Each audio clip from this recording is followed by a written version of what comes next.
This is All of It on WNYC. I'm Allison Stewart. There are just a few days left to grab tickets to our next Broadway on the Radio event. This Friday in the Green Space at noon, we'll be joined by the cast of the Broadway revival of Ragtime, the earliest 20th century snapshot of race, class, culture, and political history in America. And of course, there'll be music. Ragtime stars Joshua Henry, Nichelle Lewis, Cassie Levy, Brandon Uranovitz, Ben Levi Ross, and Shayna Taub will be here, as well as director Lair de Bessonet, to talk about developing this revival with its giant cast and the largest orchestra on Broadway. Visit WNYC.org/events to get more info and to buy your tickets. We'll have the cast all here in person, backed by a live band, specially curated for an intimate show at WNYC's performance venue, the Green Space. Now, if you can't make this event in person, don't worry. You can also tune in for free live on the radio or visit our live stream on YouTube. To register for that, go to WNYC.org/events. We hope to see you this Friday. Now, let's get this started with Dogs in the City.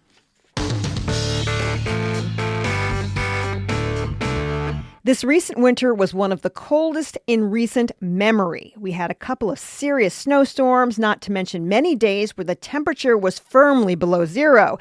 And one of the side effects of the brutal winter was a seemingly total breakdown in dog cleanup. In February of this year, complaints about dog waste on city streets were up more than 80%, over 80% compared to 2025. But the tensions about dogs, which is really about their owners, it doesn't stop there. There are dogs striding across the subways. They're riding in grocery carts in grocery stores, ponying up to the bar, and sometimes running off leash in places where they're not allowed to be. But the problem may have to do less with the actual dogs. We love dogs. And more about their shifting roles in people's lives. Joining me now to talk about this is reporter Rachel Sugar. She wrote Where Does a Dog Belong for New York Magazine's website Curbed, and she joins me now. Hey, Rachel. Hi, thank you so much for having me. So what made you want to report this story now? I love a story that's not about what it seems to be about.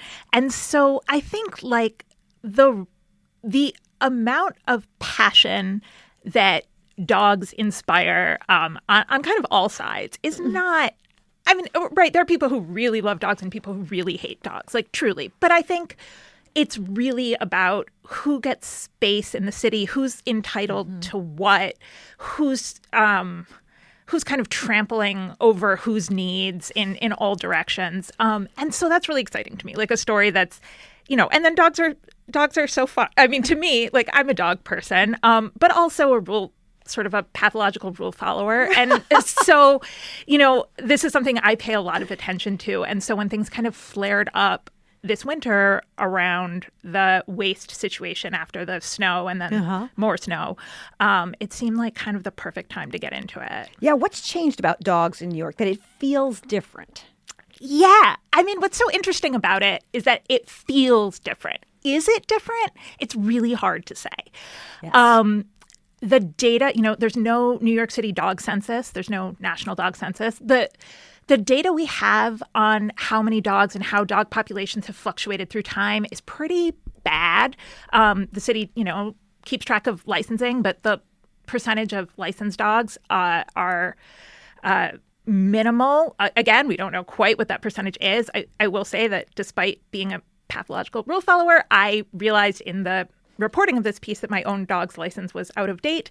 So, she had been a scofflaw for 3 years, and she's now up to date. But, so the data isn't very good. But what we do know is that there's a sense that dogs are kind of invading people places, that dogs are showing up in places that they might not have shown up 10, 20, 30 years ago, maybe even 5 years ago. So that's sort of part one. And then part two is like this kind of reshuffling of the world order coming out of the pandemic where, and again, there's questions about how many dogs did people actually get during the pandemic? Did the dog population in New York City actually change much? But we know that people's lives changed a lot. Maybe they made choices around, expanding their families to include dogs during that time, and then went back to work and now are kind of thought their lives were going to look one way forever, and they don't, and the world's kind of reopened. And so I think that's leading to sort of dogs showing up in more places too.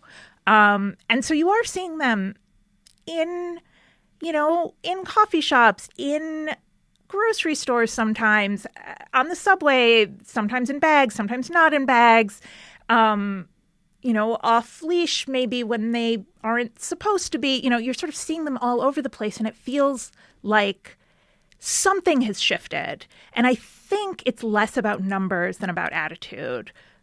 But it's also possible there's number stuff going on. Listeners, we want to hear from you. If you're a dog owner who takes your dogs places they're not necessarily allowed, give us a call and tell us why. Our number is 212-433-9692, 212-433-WNYC. If you're a dog owner who obeys the rules, call and tell us why.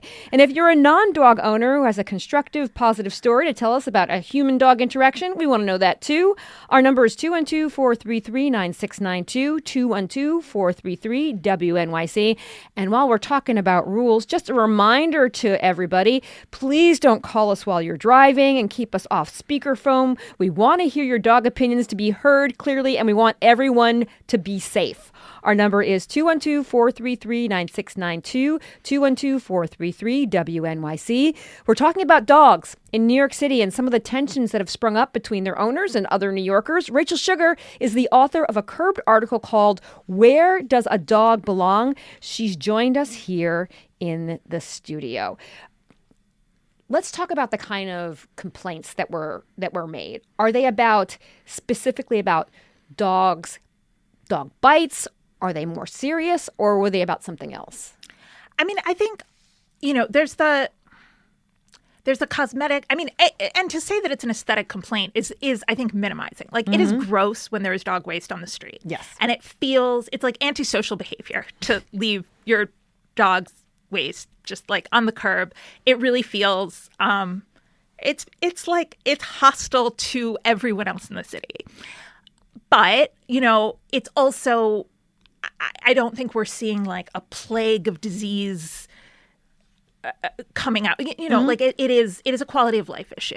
So I think there's that. I think, the off-leash hours, dogs off-leash sometimes even at times when they're allowed to be off-leash, but people feel threatened. Like, if you're not a dog person, I think having dogs sort of being in a park of dogs gallivanting freely of all sizes and all speeds and kind of coming at you is unsettling. And then I think when that starts to happen outside of sort of designated hours, that can be delightful and joyful, but it can also be really threatening and feel like you don't know what these dogs are going to do. So I think there's that. I think it puts... and there are hospitality owners and workers who love dogs, who regardless of what the health department says, look the other way. Yeah, they're happy to look the other way, happy to coo over your dog, have dog biscuits at the counter, whatever. I think there's also people who own these businesses who feel like I'm trying to follow the laws of the city, and I don't want to be put in this position where I have to sort of make it weird and put people who really do have service dogs who are allowed to be here in this position of having to defend their right to be here. And I think, so I think it often puts people in hospitality or small business owners or large business owners, I don't know, anybody who's sort of working in an indoor space and coming into contact with dogs. I think that's a source of tension. And I think there's just, I certainly talked to a lot of people while reporting this story who were kind of feeling like people are so bend over backwards to pet dogs, to be sweet to dogs, to be really doting on dogs, and can be really don't extend that same kindness to other people, to other human beings, or, watching somebody pet a dog and coo over this dog while you're sort of a mom struggling with a stroller trying to get into a business and people are just watching you struggle and feeling like that's weird. Like why? Like could we not be so kind to other people? And is that sort of a like our priorities kind of confused here? Let's take a couple calls from listeners. Sure. Let's talk to Sarah, who is calling from the Upper West Side. Hi, Sarah. You're on the air right now. Hi. Thanks so much for taking my call. So we were at my son's Little League game yesterday morning. The game was at 8, so it was around 8:15, 8:30 at the Great Lawn. And lo and behold, someone's dog just comes gallivanting across the field, steals like the little red cones that are markers for where the kids are supposed to stand, and he's just having a grand old time running across the field. And the parents were just like, wow, this is out of control. And it happened not just once, but it was like 2 more times after that. And this woman just couldn't control her dog. She said he was a puppy. He broke off the leash. But, I mean, everyone was just sort of like, wow, this is crazy. And I just think this is like an example of how things have really gotten a little out of hand. I love dogs. I am a cat person. However, I do love dogs. But having lived on the Upper West Side for so long, this winter was just out of control with the poop everywhere. Yeah, and that's not a new thing, but it does seem worse. Like you were saying, it just feels different. I think this winter really did something to people. Yeah. I think this winter was so rough in so many different ways. And it seems like it just people sort of started behaving in kind of bizarre ways, and people simultaneously like lost their patience with that kind of behavior. So it was like I can't take it anymore. Like I'm done. I'm calling 311 Yeah. Let's talk to Patrick, who's calling in from Queens. Hi, Patrick. Thanks for calling all of it. You're on the air. Thanks. Longtime dog owner. I just unfortunately lost my dog of 19 years. I'm sorry. Absolutely love dogs, but people take their dogs too many places. My hot take is a dog doesn't belong at the farmer's market. They're stressed. They don't enjoy it. People insist on dragging the dog around. It's reactive. We don't need to take our dogs everywhere. Patrick, thank you for calling in. Let's also talk to Lourdes, who is calling in from Manhattan. Hi, Lourdes. Thank you for taking the time to call all of it. Hi. Well, I take my dog to Mass, to church. Oh, wow. And I started doing that after the pandemic. During the pandemic, when there were no services, I would take her when I went in. The church was open. I'd go in and pray. The parish priest would see us there. And when services restarted, I asked permission if I could bring my dog. And he said yes.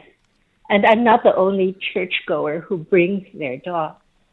And most of the dogs are really quiet. I take her up to communion. And I think some churchgoers are surprised. I make sure she doesn't invade their space. But a lot are happy to see them. And I started doing it because my dog likes Central Park. The church is close to Central Park. Otherwise, I'd have to go back and forth when I walk her and go to Mass. Thank you for calling in. There was an interesting person in your piece, Rachel. It was a Green Paw dog owner who got a little bit into it with a man who had a kid on a playground. Mm-hmm. And the dog owner told him, hey, man, you're here with your family. I'm here with my family. What did that interaction say to you? I mean, I think it's so fraught, right? Like what constitutes a family and there's a scholar who I talked to a bit for this piece who's like, this is one of her primary things is sort of looking at changing family structures and how animals and for my purposes, dogs kind of fit into that. And I think, I don't think being like, my dog is part of my family is a new phenomenon. But what she's kind of identified is this idea like, no, my dog is part of my family like a person is part of my family. They're truly sort of have a similar status to another, to a human family member and a similar sort of function. So I don't think, and that's just observational. That's sort of not good or bad. It's just like the way it is. And given that sort of changing framework, I don't think it's that crazy to be like, well, this is my family. Like my family structure is me and my dog, or me and my partner and my dog, or me and my partner and my kid and my dog. Like I think there's often this kids versus dogs, but like a lot of dog owners have kids. A lot of people with dogs will go on to have kids. A lot of, people with grown kids have dogs, so it's really not either or. But I think it's sort of easy to be dismissive of that dog owner who's sort of saying, well, it's my family, and being like, well, that's not your family. I mean, you can see the difference between a kid and a dog. Like one is, going to go on and sort of carry on human civilization, we hope. And the other is, like kind of tops out at fetch. But I don't think that's off base. I mean, the problem, right, though, is if you see it that way, well, what do you do with that? How do you have an interspecies family? And what is a New York built for the interspecies family look like? There's still the fact, like the caller who was talking about the baseball game, that like this is a moment for this little league team. Mm-hmm. They're doing a human child activity. This puppy may be a dog child, but is like doing its own thing. Like it's not that if a human did that and stole those... that would be antisocial and bizarre. Right. And so what does the city look like? I do think it's notable in that anecdote that's in the story that the complainer, the person that the dog owner was sort of snapping back at, didn't really say anything, but like accepted that, and everybody went on, and it didn't escalate beyond that. So I don't know. It's tricky. I mean, it is this sort of point of renegotiation, and what does a family look like, and what do you do when it doesn't fit when it truly doesn't fit what the city is built for. We're talking about a Curbed article, Where Does a Dog Belong? Its author is Rachel Sugar. We'll have more after a quick break. This is All of It.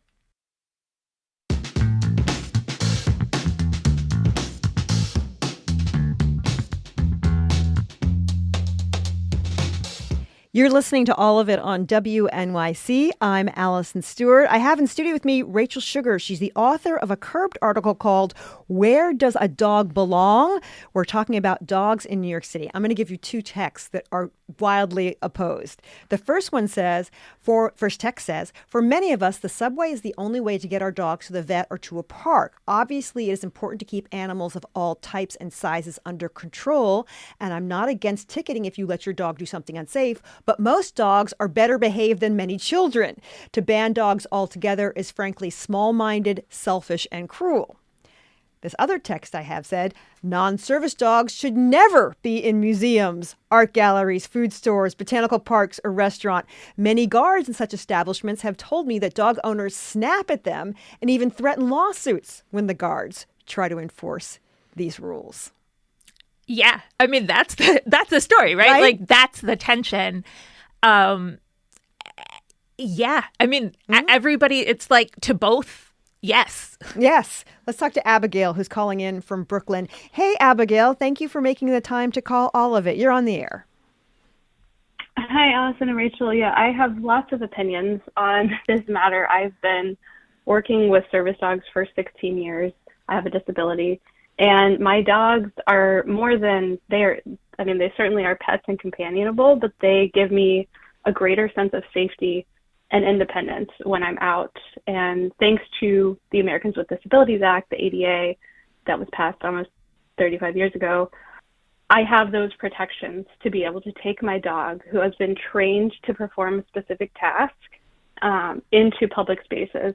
And throughout the 16 years of being with dogs, I do a lot of educating the public who are not aware of what the ADA is.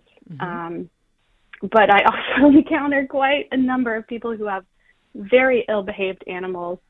And I think Patrick, someone earlier, was alluding to how stressful it can be to bring your pet somewhere. Mm-hmm. My dog has been trained and has been exposed to be in those public spaces. And the responsibility for me as the handler is to keep the dog under control. But when there are other animals on the subway in a restaurant and their humans are not keeping them in check, or the businesses feel like they can't tell them to go. I mean, the businesses they have those legal protections too. But yeah, this is a very sensitive, very relevant topic for me because I'm more and more encountering people who have dogs that are super stressed and don't want to be on the subway or in a market. Thank you so much for calling in, Abigail. What are the rules about having a dog on the subway? So the rules for the subway are pretty straightforward. You can have a dog. They need to be in a bag or other container. Are they? Question mark. They're not. No, I mean, I certainly see dogs on the in bags. In bags, yes, I've seen that, and that works.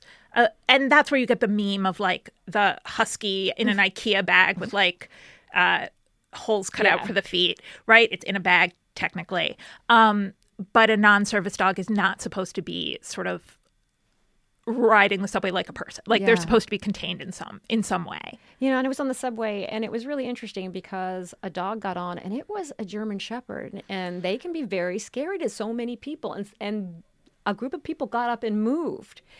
And I thought to myself, I really, that shouldn't be.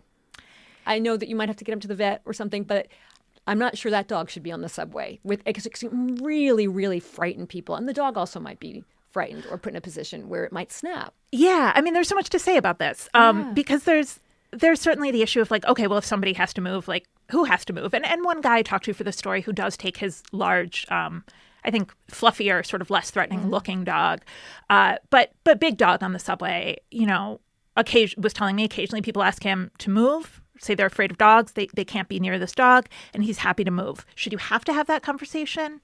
I don't know. I mean, I don't know. I was also asking somebody why they don't, why they take their dog on the subway, a bigger dog. And they were sort of saying, well, they try to take Uber Pet, but often, even though you say you want Uber Pet and you sign up for Uber Pet, the driver gets there. They didn't mean to, they won't take you and your pet. And the subway is sort of reliable. So I think that's, it's like another one of these things where you're sort of betting, you're kind of just need everybody to like act in the best possible faith and accept everything in the best possible faith. And it's just, everybody's not always acting in the best possible faith. And that's a hard way to sort of run a city. Let's talk to Shemaine, who's calling in from Long Island City. Hi, Shemaine. Thank you so much for taking the time to call All of It. Hi, Allison. How are you? Can you hear me? Yeah, I hear you great. You're on the air. Yeah, so this is like a catch-22 situation. So I'll tell you my story just very brief. My entire life, I ran away from dogs. If I saw dog owners and dogs, I would constantly cross the street. I didn't like dogs licking me. I didn't like dogs sniffing me. I just ran away from dogs.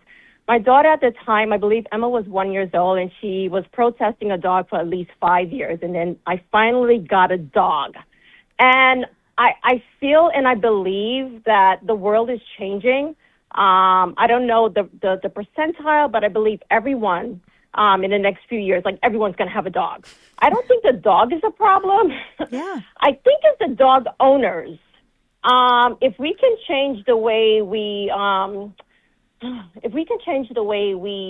view dogs and the way we treat dogs, I believe dogs should be able to go anywhere in the grocery store. For me, like running, I have a skincare company called Love by Emma, and a lot of my products I purchase them in the supermarket. So I have to run into Trader Joe's, I have to run into Whole Foods, and I have to take my dog with me because I have to get back to work, and he needs to go for a walk. And he loves it. He loves the attention. And now, as a new dog mom, I'm very sensitive to other dogs. I want to pet them. I want to love them. Dogs are amazing. But I do get it for those who... Yeah. I know this is like very weird. Because I was once that person, like, take your dog away from me. The dog is your pleasure, not my pleasure. Don't bring him or she near me. But now I'm like, come, like, what's your name? Like... She's been turned over. That's interesting. This is an interesting comment we got from someone. It says, I agree with your guest. This is partly about who has the right to take up public space and how. Tied in with what is racial and racist double standards when it comes to enforcement, as is the case with fare evasion, open containers, and alcoholic beverages.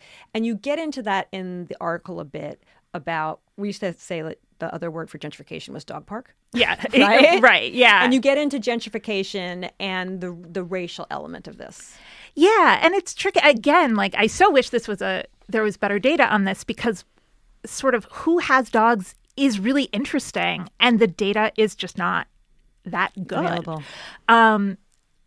Certainly, like, historically and from what we do know, dog ownership is not evenly distributed, which doesn't mean that people who, like, I think Asian Americans and Black Americans have much lower overall, or at least had much lower rates of dog ownership than, Hispanics and white Americans. But, that doesn't speak to, like, every individual person. Of course not. And I think one thing that's sort of fascinating about dogs is that, well, obviously there are, different cultures and different attitudes from all over the world, and even, and within the U.S., and rural versus suburban versus urban, and how any individual person was raised. Like, there's so much going on with how the factors that produce sort of how an individual person might feel about dogs. But one of the things I really think is fascinating about dogs is that they do cut across. They don't follow standard political or racial or socioeconomic divides. Like, when you look at, I don't think dogs really have a, like, conservative versus liberal valence. Like, I think they're sort of their own thing. But yeah, I mean, certainly there are these at least historical disparities in terms of who wants to have dogs, or who does have dogs and who doesn't. And when you see a bunch of dogs come in, I think, at least in the popular imagination, even if it doesn't necessarily bear out 100%, and we don't really have great data here, but in the public imagination, like, it's rich white people coming in with their designer dogs, and, trampling all over everybody. I think that's, like, a very real feeling. And, again, it's a good example of, it's not the dogs, it's the people. The dogs. Let's talk to Paula in White Plains. Hi, Paula. Thank you for taking time to call all of it. You're on the air. Thank you, Allison. And I have to tell you how much I love you. You're terrific. But what I'm going to say is going to be very unpopular. I am allergic to dogs. And it's not the hair, it's not the fur. There's no such thing as a hypoallergenic dog, period. What most people who are allergic to animals are allergic to their saliva. And what happens when I'm near a dog, so it's whether I'm enclosed in a subway car with a dog and I'm on the other side, or whether they're standing under my nose, what happens is my bronchia and everything gets inflamed, and it's really difficult for me to breathe. Ooh. And I just think people need to understand that this is real for other people. When I say to people, excuse me, could you move your dog? I'm allergic to your dog. I get, snapped at. I get very nasty comments. And it's because then I can't breathe. And is that fair? If I lit up a cigarette in front of somebody, would they not tell me to put it out? It's the same kind of deal. And I think all dog owners need to understand that when they're doing that, there is that odd person who they are hurting, not helping. Paula, thank you for calling in. Let's talk to Mark, who's calling in from Pleasantville. Hey, Mark, thanks for calling all of it. Hi, how are you? So I am one of the people who would take my dog pretty much wherever she was comfortable. I think we kind of live in a time where what even is a rule anymore? I think one of you used the term antisocial and bizarre we live in an antisocial and bizarre time. If we're willing to tolerate antisocial and bizarre people, at the coffee shop, in public office, whatever your view is, why wouldn't we accept the most loving and endearing living things that for some reason spend time with us and allow some shot at redemption in a effective, like, what even is a rule at this point? I get it, there are laws, but the only reason I go to the coffee shop anymore is to see people's dogs. Thank you for calling in, Mark. And Owen, he's calling from LA, I believe. Hey, Owen, thanks for calling all of it. What do you Thanks think? for having me on. Yeah, what do you think? I listen to you guys, by the way, every morning. It makes Los Angeles life bearable. So thanks for that. As a lifelong dog owner and as a parent, I was listening to the comment about the irate dog owner in the park who's like, well, hey, it's my family too. Like, I get that. I feel it. I've lived it. But, like, you know what? If I left my kid at home all day, I'd be arrested. I can leave my dog at home. There are distinctions. And we have to remember these distinctions that carry over into the street. You know, and it becomes, as always, the responsibility of the dog owner to make sure that you're actually sort of being productive in how you're engaged and outside. We have these assumptions that dogs can be anywhere. And I think it's part of this post-pandemic drift where we've had these sort of social erosions in some places. And, yeah, they're not human, but we love them like they are. They're the best, but they're not human. Thank you for calling in. What is your response to what we've just heard from our callers? Yeah, I mean, there's so much. I think, you know, that point that they're not human is definitely true. I think when you're the person, like it seems to me that it's on the side. If you as the dog owner are kind of doing the thing where you're pushing the rule, the boundary, the rules, then I think it's kind of on you to bend back. Like I'm interesting. a little bit surprised at the amount. I don't know that I'm surprised, but it's a little bit discouraging to hear that, you know, like the caller saying she has this allergy that's pretty serious, sort of saying, can you move your dog? I feel like it's on the dog owner to be like, yeah, I can, because I'm the one who's kind of pushing it. And it's, you know, it's disheartening that that's not happening, especially because I think the more sort of dog owners are reasonable and sort of pleasant about it, sort of the easier it is to justify pushing the boundary, sort of the nicer it is for other dog owners. Like, I think the issue with dog waste this winter and the anger about it was really bad for responsible dog owners, because then everybody hates your dog. You know, so that's one thing that really jumps out. All right, we covered rules in the subway. Yes. What about leash laws? Yeah, so your dog's supposed to be on a leash. I think it's 6 feet, not longer. There are, you know, dog parks. There are areas and specific hours, which tend to be before 9 a.m. or after 9 p.m. In parts of parks, though not necessarily the whole park, but designated areas where dogs can be off leash. And this is a really good case, I think, of where those are the rules. And then you also see norms that don't match the rules. Norms where you'll see, you know, in Prospect Park, it really tends to be closer to, like, you know, after work, dusk-ish, you know, not 9 p.m. Interesting, right? And so then it's like, well, this is the rule, but this is what we do here. This is what we as a community seem to do. And when those things don't match, I think you also get some tension where, well, you're not following the rules. Well, you're not, you know, are you new here? And kind of going back and forth. And it's sort of interesting because the pooper scooper law, that didn't show up until the 70s. Yeah, that is shocking to Right? me. And the response to it when, you know, in the 70s, there was this real push to clean up the city, sometimes very literally in terms of the pooper scooper law, which, you know, passes in 1978. And the build up to that, there are people sort of saying, I don't even understand what you're talking. How would I, like, what are the biomechanics of how would I move my body to pick up this weight? Like, I don't, with what? Like, that's the craziest thing I've ever heard. And that's wild. That's not that long ago. And now that's like what most people do. Yeah. And it's fine. Let's talk to Camilla from Bed-Stuy. Hey, Camilla, thanks for calling all of it. You're on the air. Hi, Allison. Thank you for taking my call. I am a 5'3" Black woman. I have a 95-pound German Shepherd living in Bed-Stuy. And when I am on the subway or when I'm walking my dog, I communicate non-verbally with other people because they do feel safe without my dog. So I'll pull my dog closer to me, not for me or my dog, but to let the other person know.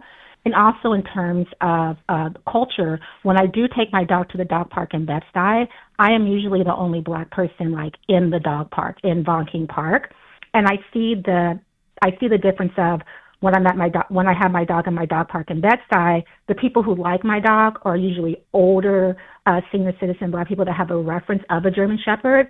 Whereas when I lived on West 57th Street and I took my dog off-leash hours between 7 a.m. and 9 a.m. at Central Park, I had a lot of people trying to parent me about my dog. I'm sure. So there's like this idea that I need to tell you how your dog is when my dog is usually the most trained person, but because of who I am optically, it's always a concern that I don't know how to parent my dog. So I see that a lot in terms of me, my community, and who's responding to my dog and why, and to me, to train me. Camilla, thank you so much for calling in. Let's talk to Shane in Riverhead. Hey, Shane, thanks for calling all of it. Oops, Shane's got a bad connection. We're about to wrap up. Is there anything else you wanted to tell people about your piece, about your reporting, something you discovered, something that you realized? I mean, I think this is just like I think this idea of sort of what constitutes a family and sort of watching this be kind of renegotiated in real time is like, it's totally fascinating. And it's not easily resolved. Like, I don't think there's a clear, if everybody would just do X, Y, Z, other than like if everybody was nice and thoughtful about their community, but I really don't think there's like a sharper takeaway, like a sharper sort of action item than that. And I wish there was, but I sort of think it's exciting that there isn't. It's a really great piece. It's called Where Does a Dog Belong? It's by Rachel Sugar. Thank you so much for coming to WNYC. And thanks to all our listeners for all of their thoughtful calls. We appreciate it.